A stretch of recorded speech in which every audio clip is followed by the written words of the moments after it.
Hey, it's Dave Bishop from Halifax, Nova Scotia, and I'm here chatting with Staxx.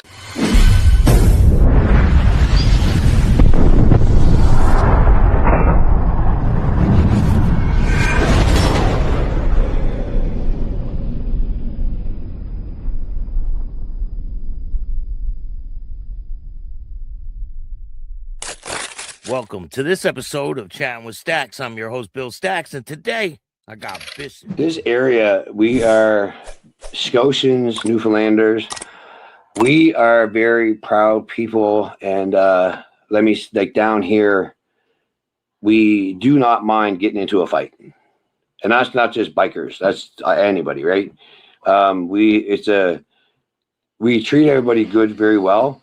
But we don't take a lot. Everybody down here is a lot of tough people down here, right? A lot of stubborn people, a lot of pride down here. But Scotians and Newfoundland, Cape Breton, like it's rough. It's a rough place. You know, it's a hard environment there, right? Yeah, like good people though, but they don't bother nobody. But you know, there's a lot of moonshining and screeching and drinking and brawling, and everybody's sort of growing up. Like, you know, there's not a problem if you want to brawl it out and then pick each other up afterwards and have a beer. Yeah, you know, that's very normal for it down here. So when you get out of jail, right? Yeah. Do you gravitate towards the motorcycle clubs then? You said that. Yeah, I did. To that. I did. I started my journey. I was like 19, and I went to 19 or 20. I went to Bacchus. I started hanging around with Bacchus, one of the oldest clubs in Canada. Really, they got over 50 years now. Like they're a good group of solid old guys. Like, you know, like good guys. 81 wasn't around. So I went through Bacchus. I did my program. I got in with them guys, and you know, that's where I started at. Yep. And actually, one of the guys I started with, he's actually in there laying on my couch right now. Like, we're still together. And so you prospected for them?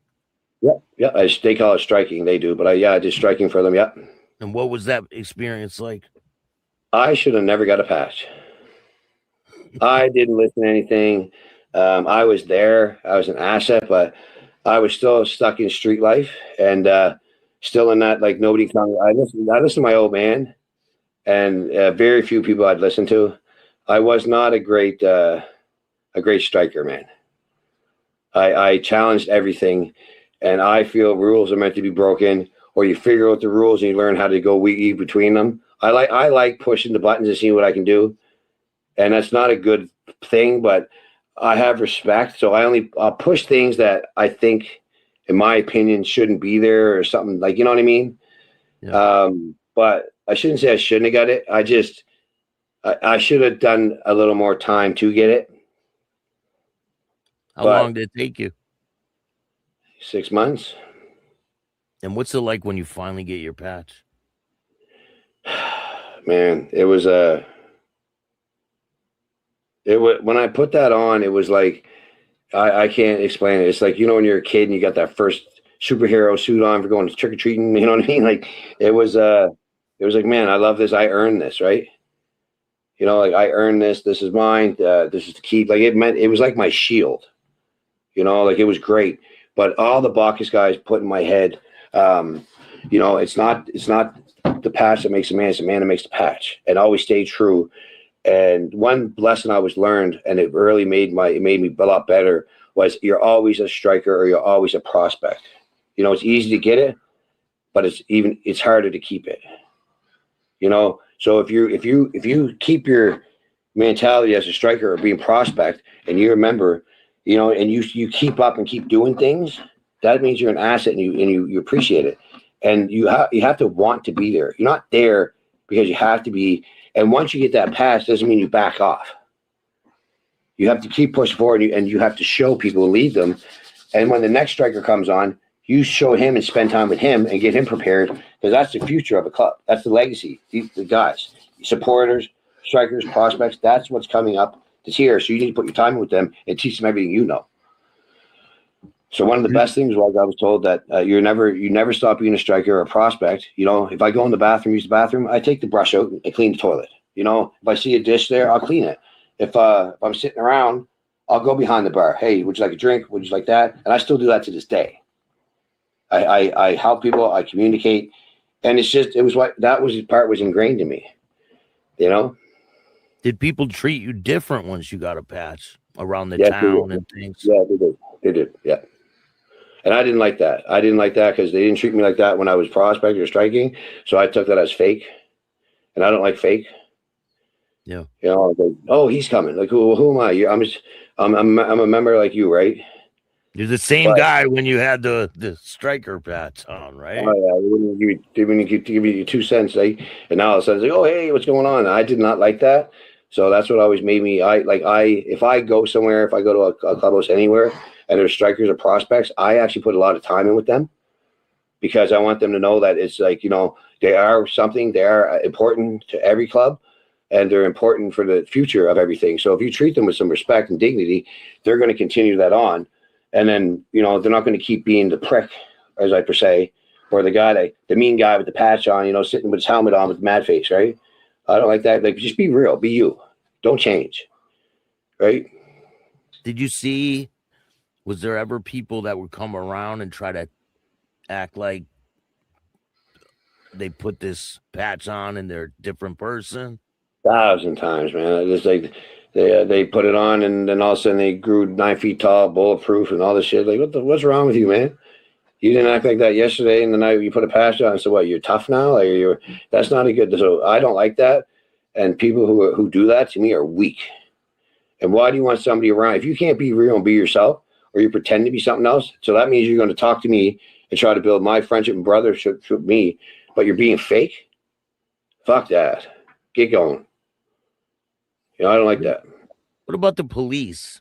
Did the police ever mess with you guys once you? Oh, well, yeah, we don't have a very they're they don't like me down here. Me generally at all. Right? It's not good. But I brought that on myself, right? Your reputation, right? It follows you around. Yeah. Yeah. Now, when you guys are out, when you were out in Bacchus, right? Did the police follow you around? Did they pull you guys over all the time? All the time. Can you walk me through a situation? Pardon? Can you walk me through a situation? Oh man, they're always around. Like one time we were going to PEI, and we were going up Albert County in New Brunswick. And the guys, so I just started a program with Hants County down here, and they've never had a problem on a run, or none of them have been pulled over. So I was saying to them guys, like, I said, you guys have much problems like with cops or anything bothering you, anything? Like, no, we never have a problem. We're only going up New Brunswick. It'll be okay. Well, then they met me. So we go on the run. I got my I'm a hang around at the time for Bacchus, and we got pulled over, questioned, searched, you name it. They took my bike, so I had to get a drive then. They harassed everybody. They tried to say I didn't have insurance, and I did. And then I gave the cop my information, and then he come back and goes, "You didn't give me your insurance." I'm like, "Yes, I did." He's like, "No, you didn't." I'm like, "Yes, I did." I said, "I gave you my insurance." He's like, "No, I said, "Man, I gave you my insurance." I said, "Anyway, I'm not playing this game. I guess I don't have insurance." Oh, well, we're taking your bike. I'm like, "What?" So I called the insurance people and gave him the VIN and everything. And the cop walks away, and then he comes back. I'm like, "Hey, they want to talk to you." He goes, "I don't have to talk to them." He goes, "I'm not talking to them. You don't have your papers." They took my bike. So I had to get a drive. So then we get up to Albert County, and I'm in the vehicle, in the chase truck, and then they pull us out and search us all right there again. So then the guys who got me around the club, who didn't know me too well, now they figured out, okay, fuck, now we got one of these guys, right? You know what I mean? So it was all right. Bullseye on him. You're the guy with the bullseye on him. Absolutely. Down here, yes, I am. Yeah.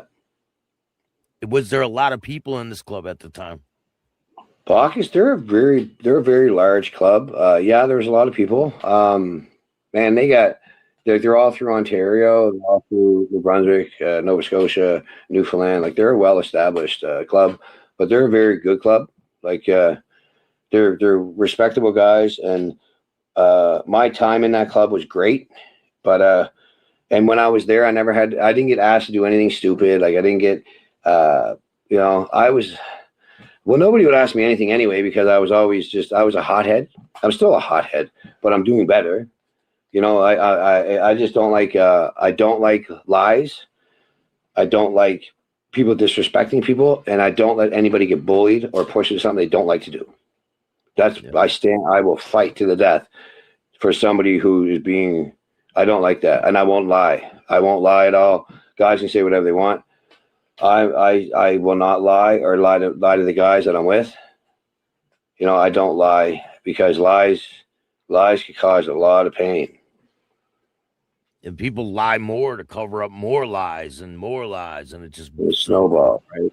My old man always told me, every bad person on this earth starts out being a liar. But if somebody comes to you and tells you the truth about something, no matter what it is, you have to respect that they told you that truth. So if it upsets you, walk away. But you have to respect that person. You got to try any best way to figure that out, because they told you the damn truth. They didn't lie to you. A lot of people don't like me because I tell the truth. They don't like me. Well, there's the truth. It's time to tell the truth. Like in court, you're not going to tell the truth, stuff like that. No. But the truth hurts, man. Truth hurts sometimes, right? But I'm not like I don't lie to my brothers or anybody I love or family. I don't have friends. I have family. Like if you're my friend, you're family, and that's good thing and bad thing. Like I got put away a lot of times for that, but and I got used a lot of times about it. But when I tell somebody I got them. Because sometimes you find out that you're their friend and they're not your friend, right? That happens a lot, right? Not everybody your friend is your friend. Not every. It's you don't gotta look out for your enemies. You gotta look out for the people beside you half the time. I found that out hard. I found that out big time, and I get the stuff I've been through all the time in jail and everything else. I still have a hard time letting people get close to me. So if somebody can get close to me, I really cherish that, and I don't let money. I will not let money get in between. I call it family, in between a family ship. I just don't. Money to me is not worth anything besides giving to the government. Where does your life go from there with Bacchus? So I ended up going to jail. I went to jail for wasn't mine. I took the rap for it, which is whatever, of course. So I went in. Those charges up there are pretty bad, though, right? Yeah, they are. Yeah, they don't like that, right? Like it's up here is a serious problem, so they try to teach you a lesson, but it's hard to teach somebody a lesson who's as hard-headed as I am, right? So I went to jail for that for the first time. That was 2012, and I got out in 15, and I was out, I think, for a week. I went back, and then I got back out again. And at that time, I had some falling out with the club because I felt like they should have been there more, like been there for me more. And I didn't feel like, like I had a son and a daughter, and nobody went and took my son to like monster trucks or, called them during Christmas and see if they had a Christmas tree. Maybe they needed the lawn cut. Maybe they needed the garbage taken out. Maybe my son just wanted some time with a man. Like I felt like they weren't there, like wouldn't do what I did. So I was still like young and hot-headed and full of piss and vinegar then. So I left, and then I go back to jail. Do you lay your patch on the table, or do you when you go to prison, do you not have your patch? Usually every time I went to prison, I was raided, so I didn't have much. They would just take it, right? Yeah, they take me. Yeah, they take it. Yeah, but if I so when I went to leave, when I was Bacchus, when I got out, I went to the house and sat down and said, "This is my reasons for leaving." Right. But even though I was torturing them for, I think, 3 months, I had a problem with one guy. He did something I really didn't like. And I was calling him for 3 months before I got out.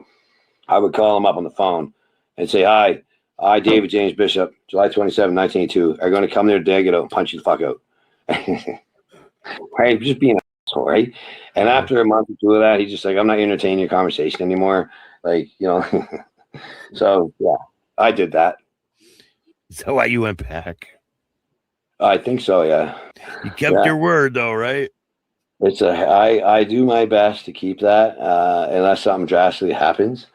But if I say something, I'll do it. But I was young and pissed off then. So, but yeah, the day I got out, I got my bike dropped off Spring Hill Institution, federal institution, and I rode my bike out of there.